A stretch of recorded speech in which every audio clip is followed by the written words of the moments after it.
우리 다 같이 일어나셔서 하나님의 말씀 같이 교독하십시다.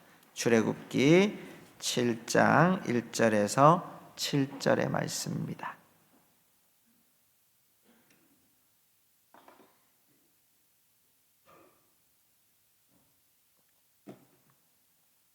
앞에 있는 화면을 참고하시고요. 제가 가지고 있는 성경은 구약 성경 90페이지쯤에 있습니다. 1절입니다. 여호와께서 모세에게 이르시되 볼지어다 내가 너를 바로에게 신같이 되게 하였은즉 내 형 아론은 내 대언자가 되리니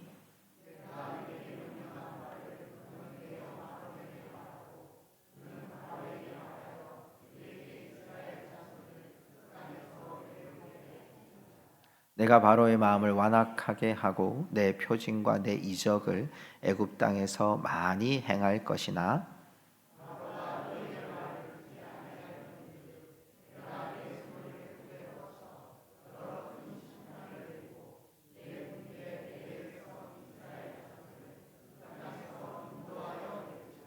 내가 내 손을 애굽 위에 펴서 이스라엘 자손을 그 땅에서 인도하여 낼 때에야 애굽 사람이 나를 여호와인 줄 알리라 하시매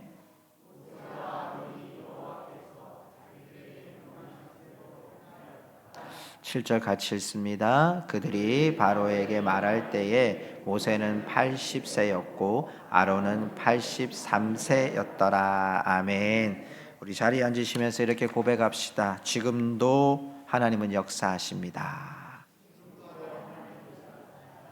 아멘. 우리가 여러분 인생에서 치열하게 살았던 시간이 있으실 겁니다. 어쩌면 지금 여러분이 치열하게 살고 있는 순간일 수도 있을 겁니다. 우리가 예전엔 치열하게 공부도 하고요, 치열하게 일도 하고, 또 치열하게 돈도 벌고요, 분투하는 삶을 모두가 살아오셨으리라 생각합니다. 지금 여러분이 살아있는 순간도 바로 값진 보물과 같이 여러분이 지금 살아있고 또 그 치열한 인생을 살아가고 있는 줄 믿습니다. 하나님은요, 우리에게 그 삶을 통해서 그 치열한 삶 속에 우리 가운데 보물과 같은 하나님의 계획과 하나님의 작정을 우리에게 보여주시고 있습니다. 오늘 여러분, 우리가 읽은 이 말씀의 중심에는 분투하시는 하나님의 모습, 치열하게 하나님의 계획을 이루어 가시는 하나님의 치밀함과 하나님의 그 원대한 뜻을 이루시는 하나님의 작정을 우리가 발견하게 됩니다. 이미 우리가 1장에서 6장을 작년 말에 말씀을 나누면서 하나님께서 430년 만에 애굽에서 이 백성들을 구출할 계획, 그리고 그 가운데 모세를 택하셨던 이야기를 함께 들었습니다. 모세를 부르셨던 하나님, 모세가 거절하고 또 거부하는 가운데서도 하나님이 끊임없이 모세에 대한 하나님의 외침을 증거하고 있습니다. 이제 오늘 7장부터 13장까지 출애굽의 과정을 우리에게 소개하고 있습니다. 계획이 되는 한 2월과 3월까지 이 출애굽의 과정들을 통해서 하나님의 작정을 우리가 좀 묵상해 보려고 합니다. 성도 여러분, 하나님은 우리 한 사람 한 사람에 대한 계획과 작정을 가지고 계신 줄 믿습니다. 여러분, 이 계획과 작정이 하나님이 철저하게 의도적으로 하나님의 구원을 위해서 우리를 인도해 가시고 있고 이끌고 가시고 있습니다. 오늘 이 7장의 서두는 바로 그 하나님의 작정이 어떻게 시작되어지는지 하나님이 우리에게 밑그림을 그려주십니다. 어떻게 내가 이것을 시작해서 어떻게 이것을 마칠 건지, 하나님의 목적이 무엇인지를 우리에게 보여줍니다. 마치 시나리오를 쓰는 것처럼 하나님은 이제 오늘 우리에게 서막을 문을 여시는 거예요. 커튼을 쫙 여시면서 이제 이 장면, 하나님의 출애굽 과정 하나하나를 우리에게 열어가십니다. 오늘 우리는 이 말씀을 통해서 하나님의 작정이 어떻게 이루어지는지를 보고자 합니다. 그 첫 번째는요, 하나님이 이제 이 하나님의 작정의 건물을 세우는 장면을 보여줍니다. 자, 여러분, 모세는요, 하나님의 그런 놀라운 계획 속에서 끊임없이 부담스러운 이야기들로 인해서 거절했어요. 그리고 특별히 6장 30절에 가면, 여러분 읽었던 7장 1절 바로 앞에 가면 6장 30절에 이런 구절이 나오죠. 나는 입이 둔한 자이오니 바로가 어찌 나의 말을 들으리까. 끝까지 거절합니다. 하나님이 부르셨어요. 모세를 부르셨을 때 모세가 안 됩니다. 하나님, 저 갈 수 없습니다. 하나님이 여러 방법으로 이야기합니다. 그래서 억지로 모세가 갑니다. 그러면서 하는 말이 뭐냐? 나의 입이 둔한 자입니다. 나는 말을 할 줄 모릅니다. 내 말하는 것이 좀 더뎌서 하나님 말을 해도 저 사람이 설득력이 없습니다. 여러분, 우리 같잖아요. 우리가 전도하러 가고 막 이럴 때 우리 늘 핑계가 뭡니까? 저는 말을 잘 못합니다. 전도의 용어가 잘 없습니다. 혹시나 거절될까 봐 걱정입니다. 이런 얘기들을 우리가 많이 하거든요. 하나님께서 오늘 7장 1절에서 뭐라고 얘기하는지 우리 한번 볼까요? 7장 1절 우리 같이 읽어볼까요? 여호와께서 모세에게 이르시되 볼지어다 내가 너를 바로에게 신같이 되게 하였은즉 내 형 아론은 내 대언자가 되리니. 여러분, 이 말씀이요, 제가 말씀을 묵상하다가 보니까 이 말씀이 뭐냐면 안심보험이에요. 안심보험. 오늘 아침에 저희 아침엔 굉장히 추웠죠. 지금 여러분 지하에 그 여자 화장실에도 물이 얼고요. 밖에 수도가도 물이 얼어 있고요. 오늘 우리 교회 스타렉스 차량을 운행하려다가 차가 배터리가 방전돼가지고 아침에 한번 여러분 그 점프를 했거든요. 근데 여러분, 우리가 보험이 있으면 어때요? 전화 딱 해가지고 배터리 충전해 주세요. 그러면요 쫙 와서 배터리를 탁 충전해서 차가 갈 수 있도록 해주잖아요. 안심보험. 제가 왜 그러느냐, 잘 보십시오. 여러분, 바로에게 하나님이 모세에게 말씀하는 거예요. 바로가 모세 너를 보면 뭐같이 되게 한다고요?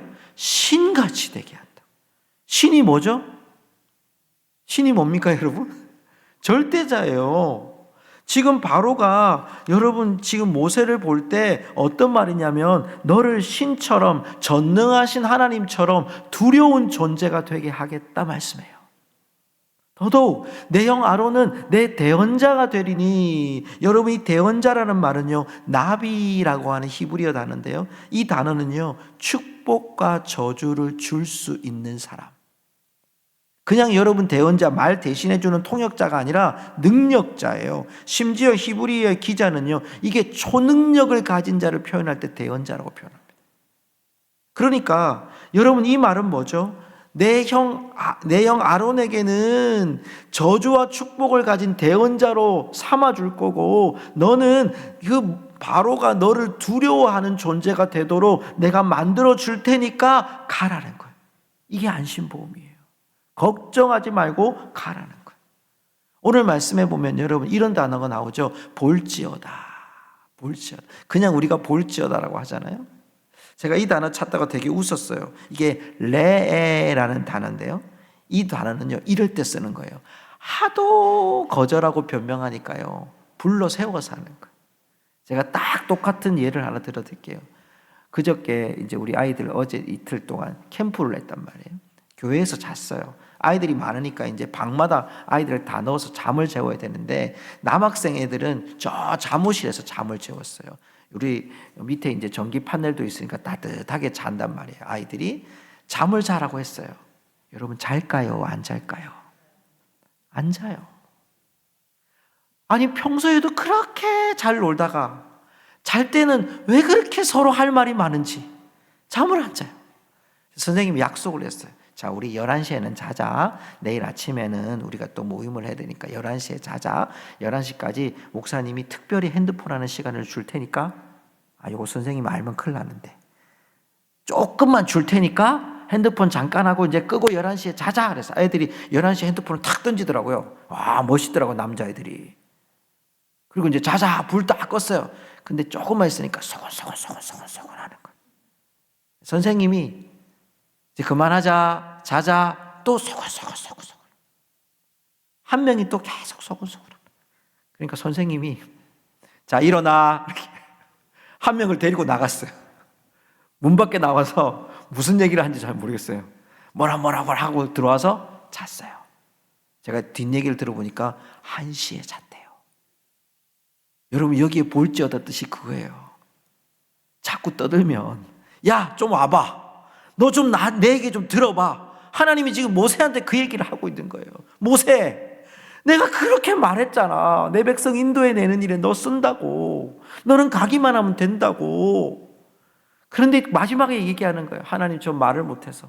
그러니까 모세야, 볼지어다. 잘 봐. 잘 기억해봐. 너한테는 두려운 존재로 만들어줄 거고 너 형 아론을 통해서 대언자를 만들어줄 거야. 하나님이 지금 해답을 주셨죠? 안심보험을 딱 주셨어요. 이제 가라 이거예요. 그리고 2절부터 말씀을 보면 하나님의 작정된 그림이 나와요. 자, 2절 보세요. 여기 말씀을 잘 보면 아론과 모세가 바로 앞에 서는 모습을 보여줘요. 여기 2절에 보니까 내가 내게 명령한 바를 나는 내 형 아론에게 말하고 그는 바로에게 말하여. 자, 모세가 하나님께 듣고 모세는 아론한테 이야기하고 아론은 바로한테 얘기를 하는 거예요.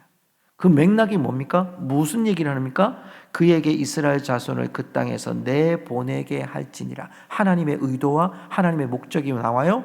내 백성을 내보내라 이거예요. 3절 보세요.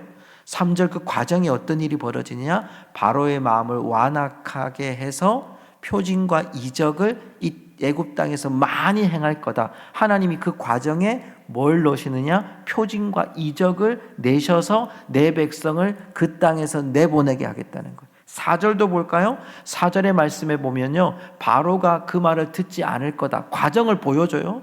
내가 내 손으로 애굽에 뻗쳐서 심판을 주고 난 다음에 또 보세요. 그 땅에서 인도하여 내 백성을 내보내게 할지어다. 자, 여러분, 하나님의 의도가 뭐예요? 하나님의 목적이 뭡니까? 내 백성을 애굽 땅에서 내보내게 한다는 거예요. 내가 너희를 보내고 바로가 그것 때문에 말을 듣고 거절하더라도 내가 애굽 땅에 심판을 내려서라도 내 백성, 내 군대, 내 백성 이스라엘 자손을 그 땅에서 인도하여 낼 거다. 하나님의 의도가 어디 있습니까? 내 백성 인도하여 낼 거다. 여러분, 하나님은 하나님의 의도와 하나님의 작정을 반드시 이루시는 분인 줄 믿습니다. 여기 보니까요, 특별한 단어가 하나 나와요. 내 군대라고 되어 있어요. 그냥 내 백성이라고 하면 되는데 왜 내 군대라고 했을까요? 이스라엘 백성 전체를 내 군대로 봐요. 그렇다면 뭡니까? 내 백성이 430년 동안 애굽에 있었지만 이 백성은 내 거다 이 말이에요. 내 거다. 그러니까 지금 하나님이 이 일을 하시는 이유는 하나님께서 인도해 내시는 정당성이 뭐냐? 내 거라는 거예요. 내 소유라는 거예요. 내 백성을 내가 애굽 땅에서 인도해 내겠다는 겁니다. 여러분, 이 일은 마치 스펙타클한 영화나 드라마의 한 장면이 아니고요, 당연히 하나님이 내 백성을 이끌어내는 과정이다. 그 가운데 모세와 아론을 쓰시는 거다. 그 가운데 하나님이 표적과 이적을 내보내시는 거다. 그 가운데 하나님이 심판을 내보내시는 거라고 말씀합니다. 자, 우리 5절 말씀 다 같이 한번 읽어보십시다. 5절입니다. 내가 내 손을 애굽 위에 펴서 이스라엘 자손을 그 땅에서 인도하여 낼 때에야 애굽 사람이 나를 여호와인 줄 알리라 하시매. 아멘. 자, 여러분, 말씀을 딱 정리해 보세요.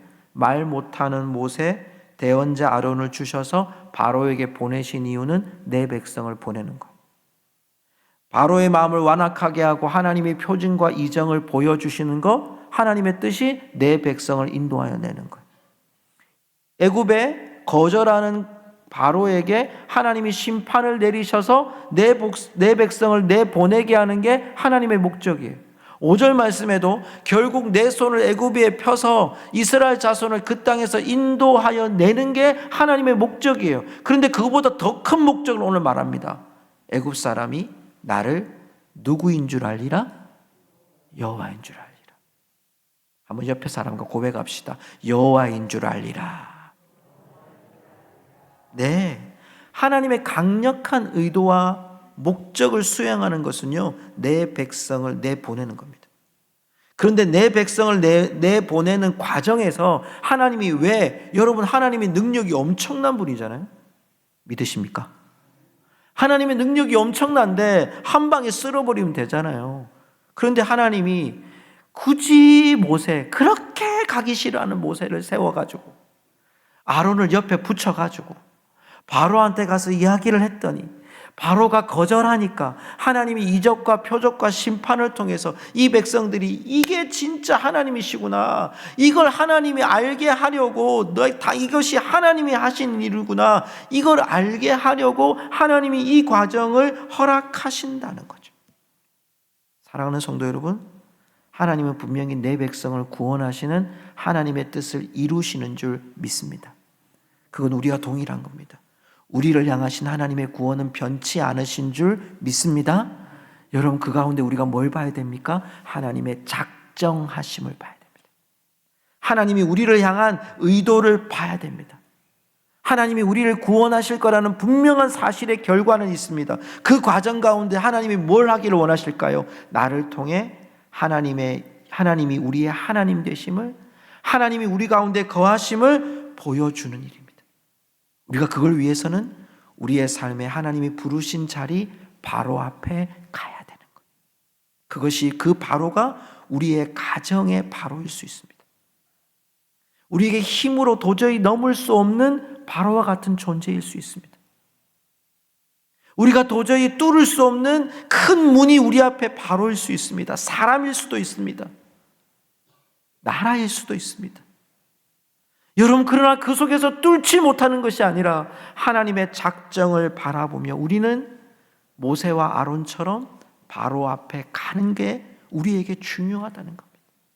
하나님의 작정을 보면서도 하나님, 그 작정이 나에게 지금 임하지 않았습니다. 나는 아직 나이가 되지 않았습니다. 나이가 너무 많습니다. 하나님, 나는 그런 사정이 안 됩니다. 형편이 안 됩니다 라고 말하는 것이 아니라 바로 앞에 세우는 그 순간 우리 모두가 그 하나님 앞에 세워지고 우리 앞에 놓여진 그 장벽들을 피하지 않고 80세의 나이에도 83세의 나이에도 하나님이 부르시는 그 자리에 우리 모두가 서서 하나님의 뜻을 이룰 수 있는, 하나님의 음성을 들을 수 있는 주의 백성들이 되실 수 있기를 주의 이름으로 축복합니다.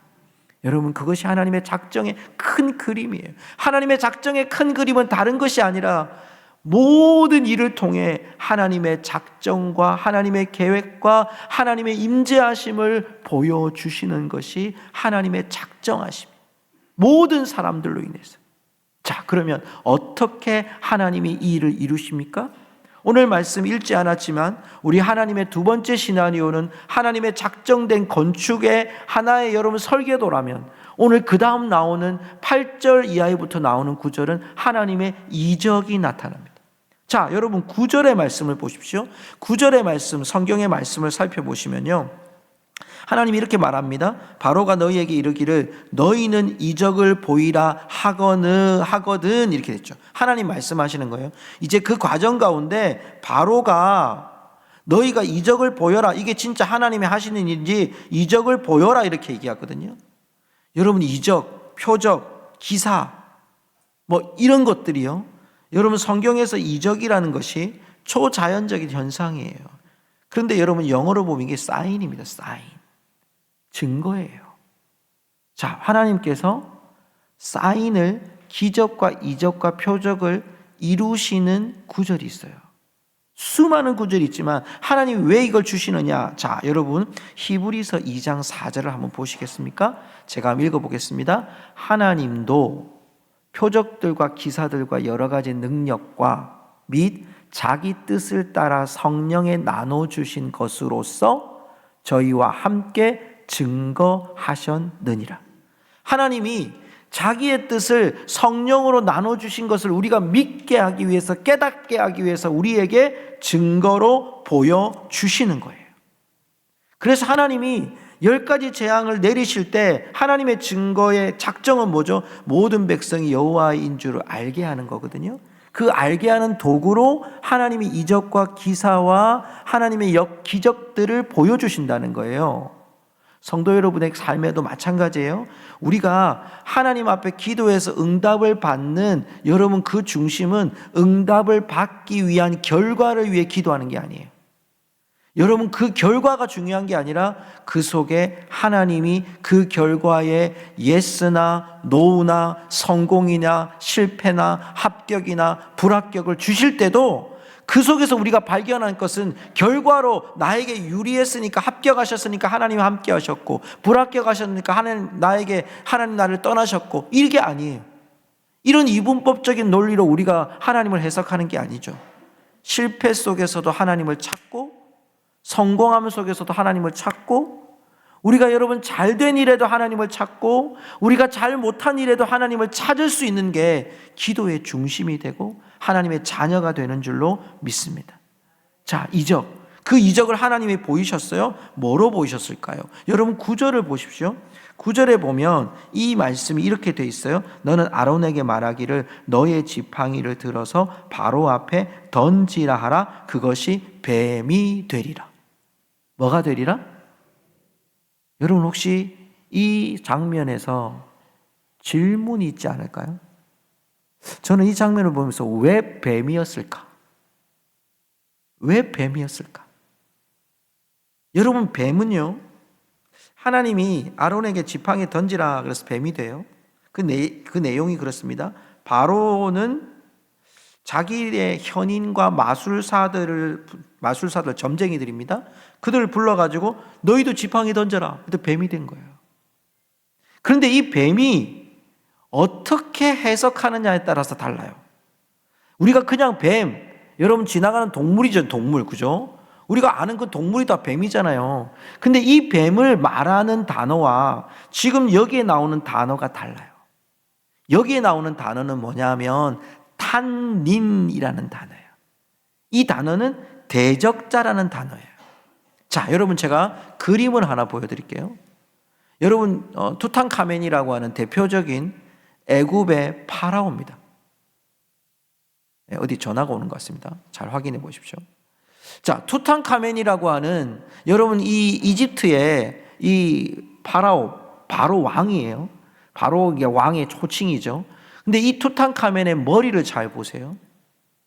혹시 줌이 되면 좀 크게 보시면 더 좋고요. 자, 이게 무슨 형상으로 보이느냐 하면 이게 뱀이에요, 뱀. 파라오에게, 애굽 왕에게, 바로에게 그 머리 위에 이 나라의 형상의 동물이 뭐냐? 뱀이에요. 그러면 하나님이 지금 지팡이를 던져라, 뱀이 됐습니다. 바로도 자기의 마술사들, 자기의 현인들을 불러놓고 뱀이 되게 해라. 그래서 지팡이 던졌더니 뱀이 됐어요. 근데 두 뱀이 싸워요. 그랬더니 아론의 지팡이가 그들의 지팡이를 삼켜버려요. 여러분 이게 어떤 사인일까요? 하나님의 뱀이 그들의 뱀을 삼켜버려요. 하나님의 능력이 애굽 사람들의 능력을 하나님께서 삼켜버려요. 그들이 믿고 있는 신, 이 뱀이라고 하는 신을 그들이 이제 삼켜버려요. 자, 성경에서도 보면요, 에스겔 29장 3절에 보면 너희 자기의 강들 가운데서 누운 큰 악어라. 이 악어란 단어가 탄닌이라는 단어예요. 이거 무슨 단어냐면 이 단어는 대적자라는 단어예요. 뱀은요, 뱀이 동물이 하나님에 대한 대적자가 아니라 여기 나오는 뱀이라고 표현될 때는 하나님의 대적자를 표현하는 거예요. 하나님이 세우신 지팡이로 뱀을 만들어요. 그리고 그 뱀으로 이 대적자들의 뱀을 삼켜버려요. 승리를 나타내죠. 이걸 통해서 하나님의 이 사인은 뭐죠? 이제부터 이 10가지 재앙이 이루어질 때 하나님께서 너희들의 믿는 그 우상 하나하나를 내가 무너뜨려 버릴 것이다.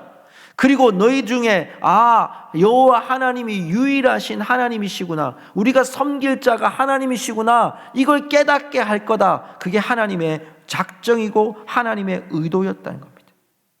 사랑하는 성도 여러분, 하나님의 작정의 서막은 바로 이적을 통해 하나님이 하나님 되심을, 내가 끝까지 이 일을 자정하셨음을 하나님 보여주시는 겁니다.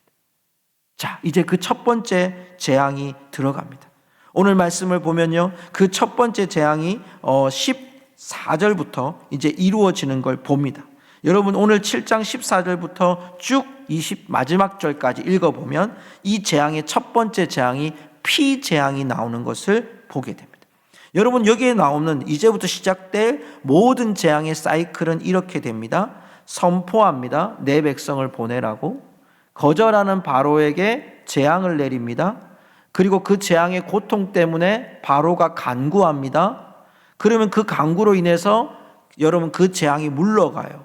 근데 바로는 돌이키지 않아요. 이게 지금 계속 돌아가는 사이클이에요. 성도 여러분 보십시오. 자, 우리가 이 말씀에 7장 15절에 보면 아침에 너는 바로에게로 가라. 보라, 그가 물 있는 곳으로 나오리니. 첫 번째 재앙이 피입니다. 따라해 봅시다. 피. 조금 길게 해볼까요?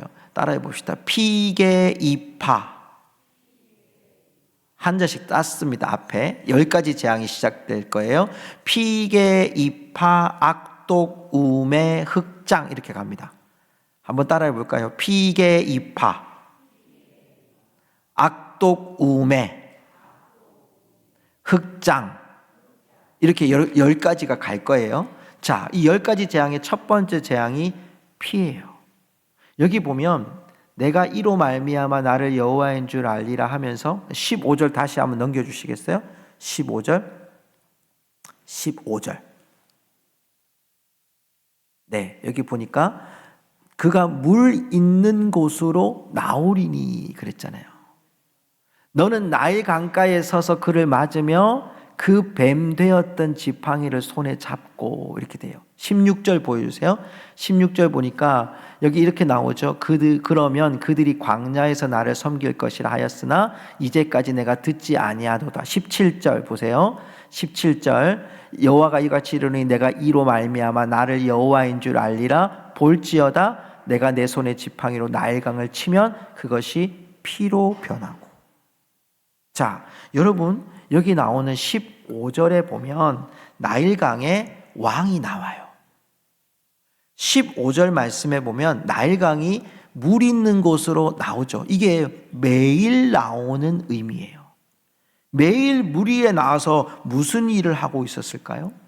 나일강은 여러분 이집트에 우리 이제 성지순례 가실 분들은 보게 될 텐데 이집트가 열리면 가서 보게 됩니다. 이집트는요, 우리나라는 서울이나 우리나라 큰 줄기가 한강이라는 줄기가 있잖아요. 그런데 지금 여기 나일강도요, 이집트 전체를 흐르는 이 나일강의 길이가 얼마나 되냐면 조금 놀래 주셔야 됩니다. 6,617km예요. 6,617km예요. 우리가 서울에서 부산까지 고속도로로 달리면 약 500km 되거든요. 그거보다 한 12배쯤 된다고 생각해 보세요. 강이 그 정도 됩니다. 근데 그 강이 나일강이 문제가 뭐냐면 비가 많이 오는 우기가 되면 이 나일강이 범람을 하는 겁니다. 그래서 이 나일강은 이들의 어머니 같은 강이거든요. 물을 주니까. 근데 여기에 두 가지 신이 있어요.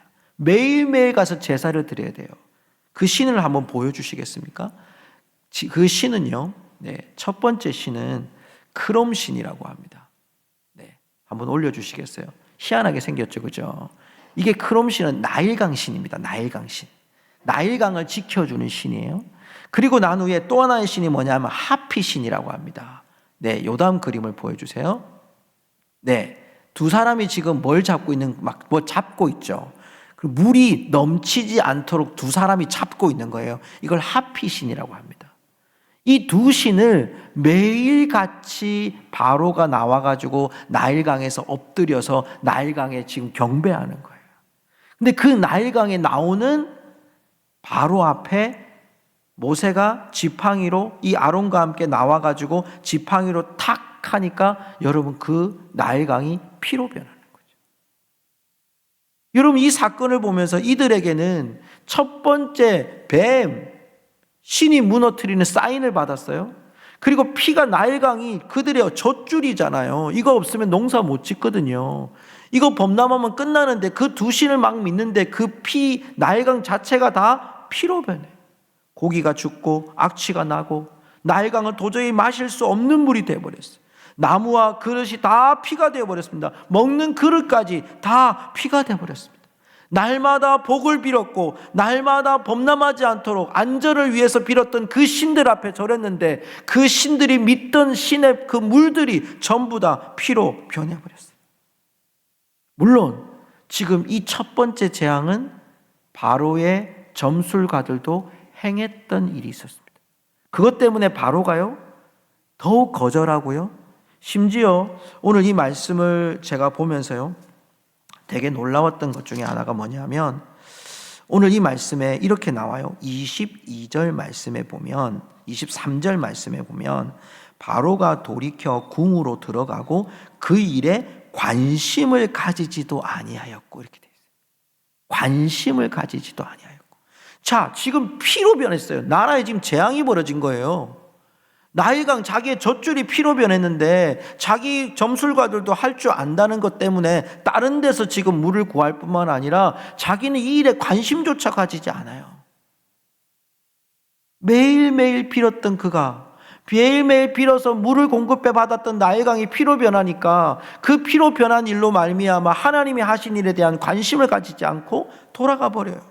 그리고 다른 데서 물을 찾는 모습을 바라봐요.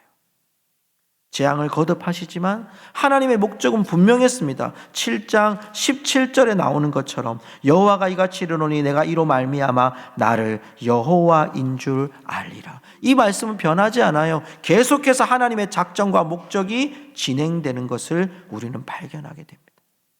사랑하는 성도 여러분, 말씀을 맺으면서요, 하나님의 작정 그 중심에는 출애굽이라고 하는 여러 목적이 있습니다. 그러나 그 과정 속에서 보면 결국은 하나님이 하나님 되심을, 여호와이심을 계속 드러내고 있습니다. 우리의 구원도 마찬가지입니다. 우리의 구원은 미완성입니다. 아직 완성되지 않았습니다. 완성을 향해 우리가 나아가는 과정 속에서 우리가 나타내야 되고 우리가 기억해야 될 것이 무엇입니까? 여호와가 나의 하나님이신 것, 여호와가 우리의 하나님이신 것을 드러내기 위해 우리는 오늘도 살아가야 되고 오늘도 우리의 삶에 치열하게 부딪히며 살아가는 그리스도인이 되어야 할 줄로 믿습니다. 지난 금요일에 제가 한번 말씀을 언급드렸는데 조금 더 자세히 제가 말씀을 보다가 보니까 찬송가 515장에 보면 눈을 들어 하늘 보라라는 찬양이 있습니다. 살펴보니까 석진영 여사님이 지으셨고요, 박재훈 목사님이 작곡을 하셨어요. 근데 제가 궁금했던 것이 1952년에 지은 곡이에요. 여러분도 그 찬송을 아마 익숙하게 아시는 분들이 많을 텐데요, 제가 그 사연을 읽어보니까요, 이 석진영 여사님이 학교 선생님이었는데 공산당에게 잡혀갔다가 풀려났어요. 그리고 다시 잡히지 않으려고 부산까지 그냥 내리달아서 도망같이 온 거예요. 피난을 온 거예요. 부산에 가면 초량이라는 동이 있는데, 초량동이 있는데요, 그 초량동 더 위에가 다 판자촌이었습니다. 판자촌 한 곁에 자기가 몸을 가누면서 그 속에 살아가면서 이제 학교 선생님으로 살아가야 될 즈음이었어요. 그게 1952년.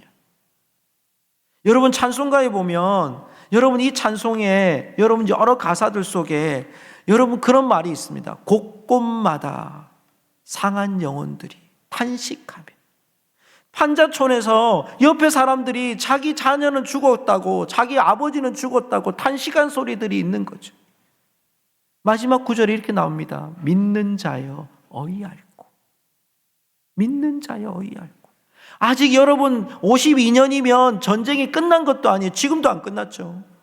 여러분 전쟁이 종식된 것도 아니에요. 계속 여러분 피난민의 사람들은 죽어가고 있습니다. 자신들의 소식들을 들을 때마다 자식이 군에 가서 죽었다, 남편이 죽었다, 여러분 아파서 죽는다, 그 고통스러운 현장들이 그 속에 얼마나 많은지 몰라요.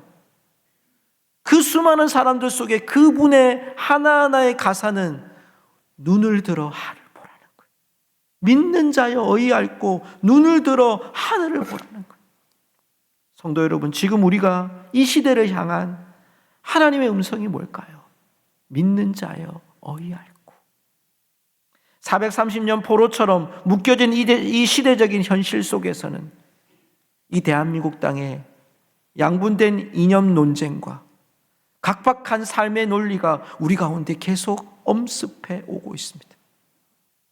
어쩌면 하나님에 대한 관심 없이 자신의 자리로 돌아가며 다른 곳에 길을 찾고 있는 바로처럼 우리 자신이 그렇게 무관심하게 버려진 우리의 인생을 살아가고 있습니다. 가물어 메마른 땅에 단비를 내리시듯 성령의 단비를 달라고 외쳐야 될 우리의 삶의 모습을 주님 오늘 우리에게 요청하시고 있습니다. 사랑하는 성도 여러분, 눈을 들어 하늘을 보며 믿는 자여 어이할고 외치시는 주님의 음성을 우리 모두가 듣고 하나님의 작정의 서막을 여시는 그 순간에 모세와 아론처럼 때로는 거절하는 그 순간 속에서도 하나님의 구원은 변치 않으심을 기억하고 우리의 삶의 자리에 서서 당당히 주님이 오실 그날을 기억하며 오늘도 믿음의 자리에 주 안에 거하는 우리 모든 성도들 되시기를 주님의 이름으로 축복합니다.